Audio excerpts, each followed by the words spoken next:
देर रात कुरुक्षेत्र पहुंची कांग्रेस संदेश यात्रा। कांग्रेस भवन में ठंड में भी जुटी भारी भीड़। सुरजेवाला शैलजा समर्थकों में दिखा उत्साह।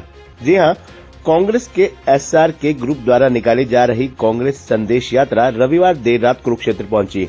यात्रा में शामिल अखिल भारतीय कांग्रेस कमेटी की महासचिव कुमारी शैलजा और एआईसीसी महासचिव एवं राज्यसभा सांसद रणदीप सिंह सुरजेवाला, जहां मुख्य रूप से इस यात्रा में शामिल होकर अपने समर्थकों में नया जोश भरते नजर आए, वहीं दोनों नेताओं ने भाजपा सरकार पर जमकर निशाना साधा। कांग्रेस संदेश यात्रा के माध्यम से रविवार 4 फरवरी को दोनों नेताओं ने कुरुक्षेत्र लोकसभा क्षेत्र में 16 कार्यक्रमों में भाग लेते हुए अपना संदेश दिया। कलायत कैथल से आरंभ हुए कार्यक्रम पेहोवा डांड पुंडरी से होते हुए कुरुक्षेत्र में प्रवेश कर बिरला मंदिर चौक से अपने कुरुक्षेत्र के समर्थकों के साथ दोनों नेता देर रात करीब 9 बजे कांग्रेस भवन पहुंचे। इस यात्रा को यहां पर शाम 5:40 पर पहुंचना था, परंतु करीब 3 घंटे की देरी के बाद भी ठंड, बारिश के मौसम और कांग्रेस भवन में कम रोशनी के बाद भी एसआर के ग्रुप के नेताओं के समर्थकों का जोश देखते ही बनता था। दोनों नेताओं ने कांग्रेस भवन में इंतजार कर रहे अपने समर्थकों का आभार प्रकट किया। दोनों नेताओं को पगड़ी पहनाकर सम्मानित किया गया। दोनों नेताओं ने अपने ओजस्वी भाषण से अपने समर्थकों में जोश भरने का काम किया। रात्रि करीब 10 बजे तक उनके समर्थक कांग्रेस भवन में डटे नजर आए। दोनों नेताओं ने बताया कि 17 जनवरी को हिसार से आरंभ हुई ये कांग्रेस संदेश यात्रा हरियाणा के लगभग सभी लोकसभा क्षेत्रों में जनता से सीधा संवाद स्थापित कर चुकी है। इस यात्रा में विशेषकर महिलाओं, युवा और बुजुर्गों में जोश देखने लायक रहा है। कुरुक्षेत्र लोकसभा क्षेत्र में भी कांग्रेस संदेश यात्रा का ऐतिहासिक स्वागत किया गया। इस मौके पर विधायक शमशेर गोगी, संदीप ओंकार, सुरेश यूनिसपुर, मधुसूदन बवेजा, कंवरदीप सैनी, लक्ष्मीकांत शर्मा, नरेश शर्मा, बलजीत सिंह, सुरेंद्र फौजी, रीना वाल्मीकि, सतपाल शर्मा, ज्योति सर, तरसीम बकाली, प्रवीष राणा सहित सैकड़ों अन्य कांग्रेस कार्यकर्ता भी मौजूद रहे। गरीब और किसान, युवा और महिलाओं का दर्द अपने दिल में संजोए कांग्रेस संदेश यात्रा में चल रही भारतीय राष्ट्रीय कांग्रेस की महासचिव आदरणीय कुमारी शैलजा जी हमारे साथ आए। अपने पड़ोसी और गवांडी भाई शमशेर गोगी जी, विधायक असंध,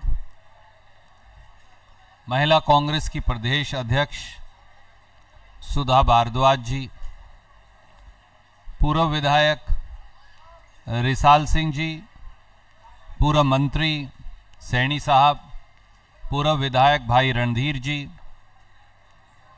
मेरे छोटे भाई रामचंद्र जडोला जी, आदरणीय हमारे बुजुर्ग और अग्रिम कांग्रेसी नेता श्री प्रकाश मिश्रा जी, मधुसूदन बावेजा जी, पार्थ लूखी जी, परवेश राणा जी, नेमपाल रिम्पी जी, जसबीर खणोदा जी, तरसेम जी, छोटे भाई नरेश शर्मा जी, हमारे साथी मधुसूदन बवेजा जी, आदरणीय मंच, बुजुर्गों, नौजवान साथियों, सबसे पहले तो मैं अपने छोटे भाई सुरेश को बहुत बहुत शुभकामनाएं और मुबारकबाद देता हूं कि 6 घंटे देरी के बावजूद जिस प्रकार से उन्होंने सारे साथियों को निमंत्रण दिया, सारे साथियों को बुलाया, ये कांग्रेस पार्टी के साथ आपकी लंबी एसोसिएशन और आपका प्रेम जो है इन साथियों के साथ, ये उसका सबूत है। छोटे भाई को बहुत बहुत बहुत शुभकामनाएं।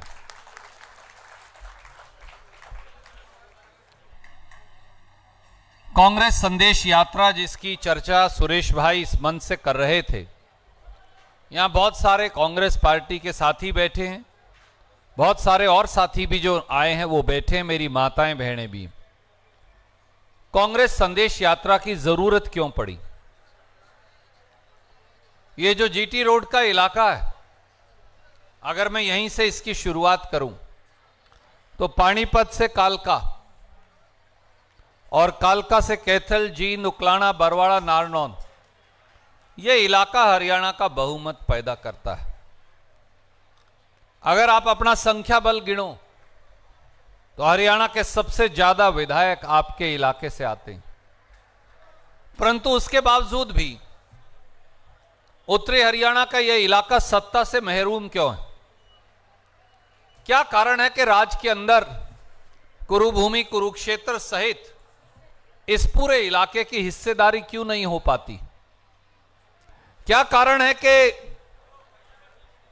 खेत के अंदर रेत भर जाता है जब यमुना का कटाव होता है, यमुना के तट का, परंतु सरकार कोई सुध नहीं लेती? क्या कारण है कि हरियाणा और कुरुक्षेत्र के इलाके का किसान आज बेरुखी का शिकार है? हमारे पार्टी के सीनियर नेता, राज्यसभा में सांसद भाई रणदीप सिंह जी सुरजेवाला, असंध से हमारे विधायक भाई शमशेर जी गोगी,